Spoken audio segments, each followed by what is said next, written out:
Hello everyone and welcome back to my YouTube channel with another useful and informative video. So guys, in this video I'm going to show you how to fix your purchase could not be completed. Contact iTunes store support to complete this transaction.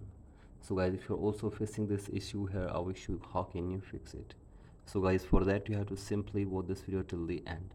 So guys, first of all, open settings on your device and then go to general and then go to software update and make sure that you are using the updated version.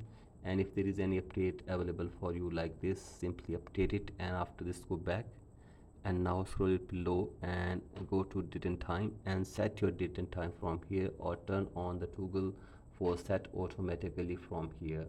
So I simply do this, and after this go back and now you have to simply scroll it below and go to language and region and then tap on region and select your country or region correctly.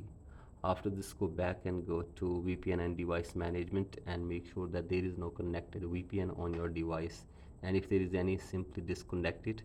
After this go back and go to transfer reset iPhone, tap on reset and reset network settings of your device for one time as well. So guys, do this and check if the problem is fixed or not, and if the problem is still there, then go for the next solution. That is, you have to simply open your profile and then you have to simply go to payment and shipping, and from here you have to simply remove your payment method from your device for one time. So I simply remove your payment method from here. After this go back and now you have to simply scroll it below and sign out your Apple ID from your device for one time as well. And after this you have to simply restart your device and sign in your Apple ID again and add your payment method again on your profile as well. So guys, go to payment and shipping and add your payment method correctly from here and check if the problem is fixed or not. And if the problem is still there, then go for the next solution. That is, you have to simply open this support app, and from here you can get any kind of help regarding this issue from the Apple team.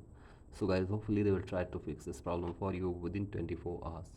So guys, that's it for today's video. Hope this video helps you. Please like and subscribe to my YouTube channel as well.